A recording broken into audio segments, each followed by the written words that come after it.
What is going on, guys? Welcome back to a brand new video. Now in today's video, it's a different video. It's still a zombies video, right? It's a Call of Duty zombies video for you guys. I know I just did a top 5 yesterday. Whoa, what's going on? Well, in today's video we're going to be going over which map is better. The EISENDRACHE, aka the Iron Dragon, one of the most popular zombies maps in Black Ops 3 to date. It's one of the fan favorites versus Origins, another top 5 fan favorite coming in from Black Ops 2, which is another big map. And I'm gonna be categorizing these in 4 categories, right? So the first category is map layout, how the map feels, the atmosphere of it. Number 2 is going to be the wonder weapons, mainly the map's weapons itself. Number 3 is going to be replayability, which one you want to play the most. Number 4 is going to be mini bosses, how many bosses are in this map. Coming at number 1 for map layout is the EISENDRACHE. Now, the EISENDRACHE is a very big map, okay?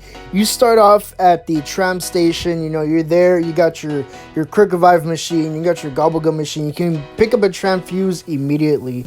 And then from there, you have 2 options. You can either go to where Mule Kick is, or to where the KN-44 wall buy is. And me personally, I like to take the KN-44 wall buy, because there you can fill up your first dragon to, of course, get the Wrath of the Ancients. Going further within the map layout, you have this giant castle, right? Like Jason Blundell said, he's a sucker for medieval castles, and you can feel the medieval in this one. It's big, it's grand, it's beautiful.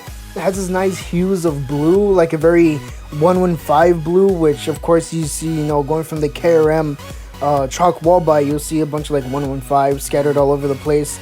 You know, it's amazing. You can see all these like just old pieces of like medieval armor, and you see like, you just see all this beautiful snow and everything. You see this giant clock tower, and then when you go under to the Undercroft, you have the pyramid, the zero gravity pyramid, which in my opinion is one of the most beautiful things you could ever see. It's very orangey, very cultish, like very mysterious, very ominous, but yet very beautiful once you turn on the zero gravity, because it turns all nice and blue and like very whimsical and mystical, you know. And then of course in the Undercroft you have the teleporter room, and when you take the teleporter room, you can obviously go to the rocket site, and it's just this huge rocket, right? It's this huge rocket under the castle.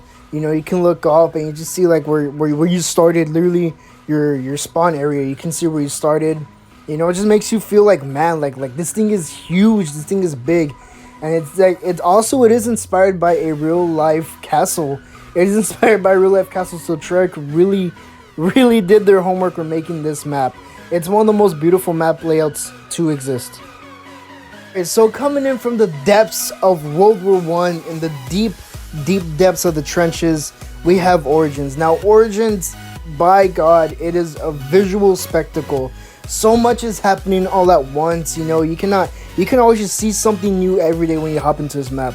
When you start in, you literally start in right as the beginning cutscene ends, where the robot stomps down, and you think you're dead, but you're not. And then, you know, you turn on the 115 generator, and all these Templar zombies start spawning. You're like, oh jeez, oh whoa, what's going on? You have to kill them, you get your points and everything. But once you leave that bunker, it's beautiful. It's amazing. It rains, it snows, it's dry. You know, the weather is constantly changing. You see these fighter planes just swooping down, dog fighting each other. You see the giant robots just coming and stomping down. You're like, what the hell is this? This isn't World War One. You know, it's amazing. You know, you see lightning. And then when you look up, you can see like the, I guess the eye of the storm. You know, it's crazy. It's like, wow, like when you hop into this map, you're always gonna see something new that you never saw the first time.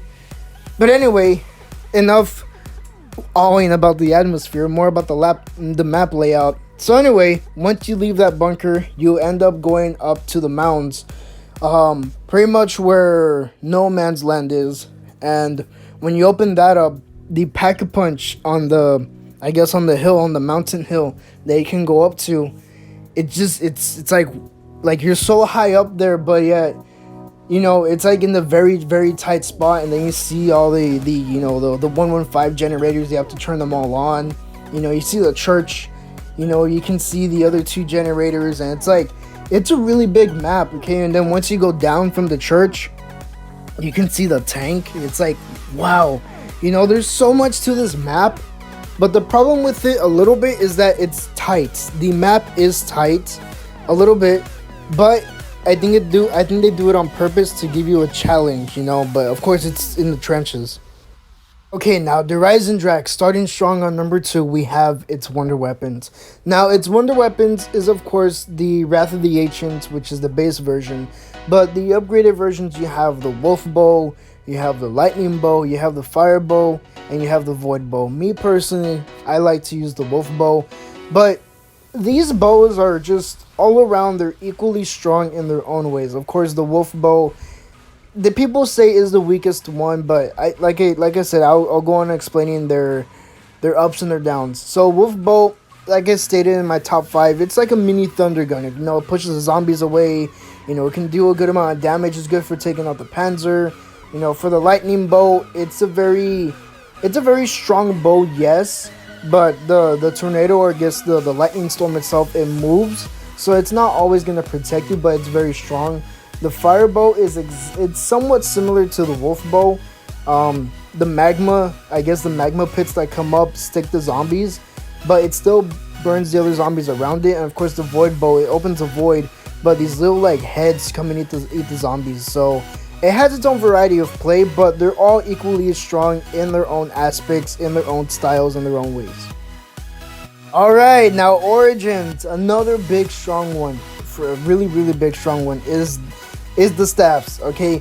The staffs hold a high amount of ammo depending which staff you're using. The one that holds the most ammo is the lightning staff, but from those 4 is the weakest. Coming in second, of course, is the wind staff. Then third is the fire staff, and then last is the ice staff. Now, like I said, all staffs have their ups and their downs. Same thing with the bows. Of course, the lightning staff is very strong in earlier rounds, but it drops off really quick. But when you upgrade it, it chain links like a mini Wonderwolf. And then with the wind staff, it is strong. It's like a thunder gun, but its ammo is very lacking. Sadly, when you upgrade it, it turns into a tornado and it sucks up zombies like crazy. But it's still, the ammo is very lacking. Coming, like I said, there's ups and there's downs. For the fire staff, it can crash your game when you upgrade it, which is the sucky part. But the biggest one, of course, is the ice staff. Everybody loves using it. It's a big high round strategy weapon. You know, you blast the blizzard in there and it's crazy. It's amazing. Alright, so coming in at number 3, we have replayability. Now, the EISENDRACHE, and in my personal opinion, I've played it a lot more than Origins, but I'm basing this off of if I were to choose between the 2. Origins. The EISENDRACHE has a very high amount of replayability. You can do the Easter egg as many times as you want. There's a lot of like little Easter eggs you can find. You know, you can go on the grind and build all 4 bows if you want to, as long as your heart desires it. You can do a lot in the EISENDRACHE. I think what holds the EISENDRACHE down a bit is that there's not enough to do. Like, there is a lot to do, but you don't have that many added perks to it. Like, yes, you can get the bows, you can upgrade the bows, you can open packet punch, you can get Dempsey from the rocket, you can blow up the moon as many times as you want, you can kill Groff, no, not Groff, but you can kill the guy on the moon, like you can do it a lot of times, but the EISENDRACHE mainly just focuses on its Easter egg quests. Like I said, yes, there's a lot to do, there's a lot to find in the EISENDRACHE, but what holds it down a bit is that there isn't that many added little knickknacks to it. Like, you can get the plunger if you want, but there is a lot to the EISENDRACHE. It's a very big map. You can play it as much as you want. You can play with your friends. You can play with your brothers, your sisters, your cousins. Doesn't matter. Like, you can play it as long and as much as you want. But like I said, the only thing that lacks in the EISENDRACHE is the little tiny things, like tiny little things, which the EISENDRACHE, which Origins does have a lot of, surprisingly. But yeah, that's my opinion on the EISENDRACHE. There's a lot to do, but just not enough by a smidge. Alright, for replayability on Origins, it has a lot of replayability. Okay, as I stated earlier, you know, you can, in Origins, you can build the staffs, you can do the ice, the fire, the lightning, the wind, you know, go into the robots, you know, kill the Panzer as many times as you want, you can complete the Easter egg, you know, you got Skewer the Winged Beast, you know, you got, and a lot of added perks, which is what's different from the EISENDRACHE. The little tiny perks is the dig sites and what you can find in the dig sites. That's what gives the Origins the advantage. Because if you go in Zombie Blood with the ice staff, you can find these red dig sites that you can find little perk bottles. With these perk bottles, they give you an extra perk slot. Now I know you'd probably be like, well, what about Unquenchable? You can just use that. Yeah, but these little perk bottles are permanent. Unquenchable isn't permanent. When you go down, you lose Unquenchable, you know. But also with these dig sites, you know, you can find the golden shovel and the golden helmet, which the golden helmet prevents you from dying when getting stuck on the robots. And of course, the golden shovel gives you that opportunity to, you know, go looking for the perk bottles and stuff in the Zombie Blood. And another big one is you can do the Iron Fist. You know, you can do the Iron Fist. You know, you can get the upgrade. You know, you can do that. And you can also do the G strikes. You know, you go into the church, you get the podium, and you have to clear it out with the water and try not to step on the mud. If not, Samantha will scold at you. She's like, "You got it dirty. Do it again." And you're like, "God damn it." You know, Origins has a lot of added little perks, which the EISENDRACHE doesn't. Which is why Origin gets the little tiny advantage when it comes to replayability, because there's just so much more you can do. Alright, so up next we have mini bosses. Now, the EISENDRACHE, only from what I know, has 2 mini bosses. We're not counting the boss fight. Mini bosses is, of course, the Hellhounds. The Hellhounds are a really big staple in zombies. They do come on the EISENDRACHE, but they do help a lot because within those rounds, you can get free max ammo. You know, you can refill your bows, your guns, and everything. And you also have the Panzer. You're right. You have the Panzer, which makes a big return in Origin. Well, not in Origins. It's from Origins, but makes a big return in the EISENDRACHE. But what makes this Panzer just a little bit special is that, yes, it has its flamethrower, but it has these shock charges that can stun you and, of course, like blur your vision. You're like, "Oh, what the hell was that?" Which, of course, gives the zombies and the Panzer the advantage to kill you, which you don't want. But it gives it that challenge where it's like, hey, okay, I need to check out my surroundings, make sure this guy doesn't kill me, make sure I don't step in these shock charges. If not, I'm just gonna die and I suck at this game. You know, that's how you're gonna feel. You know what I mean? I mean, he's a little bit harder to take down than the Panzer from Origins, but what he gives you, it's rewarding. Same thing with the one in Origins, is he gives you a part for the Ragnaroks. But in my opinion, he is the better Panzer in this category. Alright, now for the next mini boss, and Origins is kind of lagging on it, it's just the Panzer. All Origins has is the Panzer. Now this one is different from the one from the EISENDRACHE. This one has a claw which can grab you and has a flamethrower, but that's all it does. That's all it does. And this Panzer, in my opinion, it's a lot more easier to maneuver from because his claw can only go one direction. You know what I mean? Whereas the shock charges, they can go in multiple directions. And this one, he's kind of easy to evade. You know, if you get stuck in his claw, just knife him. You know what I mean? And if he starts burning you, just, you know, shoot him back. You know, just do heavy damage to him. But yeah, in this category, it kind of goes to the EISENDRACHE because it has a variety more of mini bosses, whereas Origins only has the Panzer. So yeah. So without further ado, let's end off this category by giving my ranking of each map from 1 through 10. 1 being the lowest, 10 being the highest. Alright, so here we go. Alright, so this is going to be a big one. This is going to be a close one. But the winner is the EISENDRACHE with a 9.6 out of 10. And Origins with a 9 out of 10. Origins, you did a good job, but you weren't the best. Now, the reason why the EISENDRACHE beats Origins in this aspect is because the EISENDRACHE itself is just more grander. It's a lot more bigger. It's a lot more, how can I say, it's like you expect more from it and you get what you get for, you know? Like, you don't have to do some absurd task to upgrade your wonder weapon twice. No, all you need to do is do these little tiny things, and then you get to upgrade your wonder weapon, you know? When it comes to Origins, you have to flip all these switches, you have to memorize all these codes, you have to do all these soul thingies, and it just takes a lot of time. A big one for EISENDRACHE was it has a boss fight. That's like one of the biggest ones. It has a boss fight, whereas EISENDRACHE, you just kill a couple of zombies in the crazy place and that's it. You wait for the Max's drone to come and be like, alright guys, it's time to zip, and then you leave.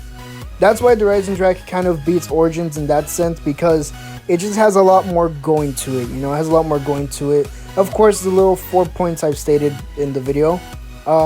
As were, you know, Origins, it has those little tiny things, yes, but once you memorize them, it becomes easy. It's like eating candy, and you're just like, well, I know how to do it, so it makes it seem like a chore when you do it. You know what I mean? It makes it seem like a chore when you do it. When it's EISENDRACHE, then you're like, okay, like I have to do this, I have to do that, I have to make sure I don't go down. If not, you know, then I lose the game, you know, or oh, I need to hit the clock at the right at the exact time, 9:35. If not, oh, I have to do it all over again. Have to make sure the keeper, you know, make sure that we have to get every single bow so the keeper get filled up, so that way we can get to the boss fight. You know what I mean? Like, there's a lot more to it with simplicity. It's straight and it's straight and forward to the point. Whereas with the Origins, you have to do all these minute little tasks to get to where you have to be, you know? Like, let's say you build the ice staff, you have to memorize the code. You have to build the lightning staff, you have to memorize the code. You have to build the wind staff, you have to memorize the code. You have to do this, you have to do that. Oh, shoot these, just shoot these, you know, grapestones. Oh, just shoot the black smoke. Oh, you have to flip all these switches. Oh, you have to go down to the tank place and shoot all these little torches. It's like, it's a lot of things just to upgrade your staff when you already have a hard time trying to build the staff in the first place, you know? That's why in this instance, EISENDRACHE wins. I'm not saying I hate Origins, because I don't. I think it's a great map. But when it comes to and I speak more for the casual players, EISENDRACHE is more simple when it comes to it. It's more simple and it's more player friendly, whereas Origins is more towards the grinder people, you know, the Easter egg hunter people, you know. But yeah, that's my I guess that's my first versus video. If you guys want me to do another one, leave a comment in the comment section saying which ones I should do next, which maps I should do next, because there are some maps that I am good at and some I'm not good at, but I'm willing to try to give you my 100% honest opinion on how I feel about these maps. But anyway, I hope you guys enjoyed the video. Please like, please subscribe, please leave a comment down below. Turn on all notifications to be notified of any future videos. Check out my merch. Link will be in the description below. And hey, 10 more subscribers to 200. I know it's not a lot, but it seems like a lot to me. And other than that, that's it.